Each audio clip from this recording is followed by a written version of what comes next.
আমার পুরো পরিবার সিরিয়ালের মধ্যে ঢুকে গেছে। তারা এখন সিরিয়ালের মানুষের মতো আচরণ করে। বাবা আর অফিসে যান, সারাক্ষণ বাড়িতেই থাকে সিরিয়ালের স্বামীদের মতো। সারাক্ষণ শুয়ে বসেই থাকেন তিনি। আর দরজায় কেউ এলে সঙ্গে সঙ্গে ঘরের সবাইকে ডেকে ড্রয়িং রুমে হাজির করে, ডেকে জড়ো করে। সেখানে কিছুক্ষণ একজন আরেকজনের সঙ্গে নাটকীয় ভঙ্গিতে আলোচনা করে কে আসতে পারে এ সময়। মা বলেন, আমার বোন না তো।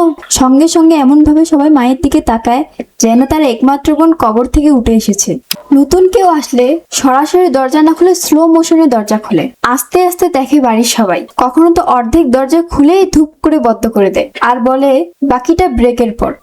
বাড়িতে এখন কয়েকটা সাউন্ড বক্স লাগানো হয়েছে, ওগুলোতে বিভিন্ন সাউন্ড রেকর্ড করা আছে। এক এক জনের কথা অনুযায়ী এক এক সাউন্ড প্লে করা হয়। মা এখন রিমোট নিয়ে ঘোরে, কেউ কিছু বললে তার কথা অনুযায়ী সাউন্ড প্লে করে। অবশ্য টেকনিক্যালি ভুল হয়। এই তো সেদিন আমি মাকে বললাম, মা ক্ষুধা লেগেছে, খেতে দাও।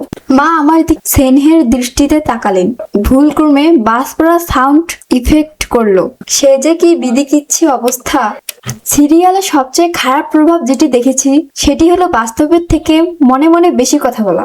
মাকে বললাম, মা কিছু টাকা দাও। মা যেন কি মনে মনে ভাবলেন আর আমার দিকে তাকিয়ে বললেন, আয় আমার সঙ্গে। মায়ের সেই নীরবতার কারণ উদ্ঘাটন করতে গিয়ে আমাকে টানায় 8-10টা সিরিয়াল বসে দেখতে হয়েছে। তারপর বুঝতে পারলাম মায়ের কাছে টাকা চাওয়ার সঙ্গে সঙ্গে তিনি কি ভেবেছে।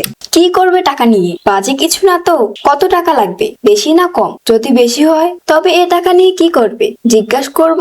না থাক, টাকাই তো চেয়েছে, জিজ্ঞাসা করার কি আছে? তাও জিজ্ঞাসা করলে ভালো হয়। না না থাক, বাড়াবাড়ি হয়ে যাবে, বরং দিয়েই দেই। এখন ঘরে এমনই হচ্ছে, কাউকে প্রশ্ন করলে 2 মিনিট তাকিয়ে থাকতে হয়, তারপর তার মনে মনে কথা বলা শেষ হলে তবেই উত্তর দেয়। ঘরের আনাচে কোনাচে সন্দেহের বাতাস বইছে। কেউ বাড়ির বাইরে গেলে একটু দেরি হলেই সন্দেহ, কেউ বাথরুমে ঢুকে বের হতে দেরি হলেই সন্দেহ, কারো খেতে ইচ্ছে না করলেই সন্দেহ, কেউ বেশি খেলেও সন্দেহ। এত সন্দেহের মধ্যে বেঁচে থাকাই দুষ্কর হয়ে পড়েছে। আবার সিরিয়ালের ডায়লগ শিখে শিখে ছোট ভাই পাকা পাকা কথা শিখেছে, তাকে নিয়ে এখন পুরো ঘরে ন্যাকামি চলে। এসব দেখে আমার গা জ্বলে। তবে সবকিছুর পরেও কি যেন নেই নেই বলে মনে হচ্ছে। আর সেই কথাই মা বড় ভাইকে মনে করিয়ে দিলেন। সেদিন চুপি চুপি গেলেন ভাইয়ের কাছে। ভাইকে বললেন, তুই একটা বিয়ে করে নে না। ভাইয়া বললেন, কেন মা? মা বলল, বুঝিস না, বউ শাশুড়ির ঝগড়া ছাড়া সিরিয়াল নুনবিহীন তরকারির মতো।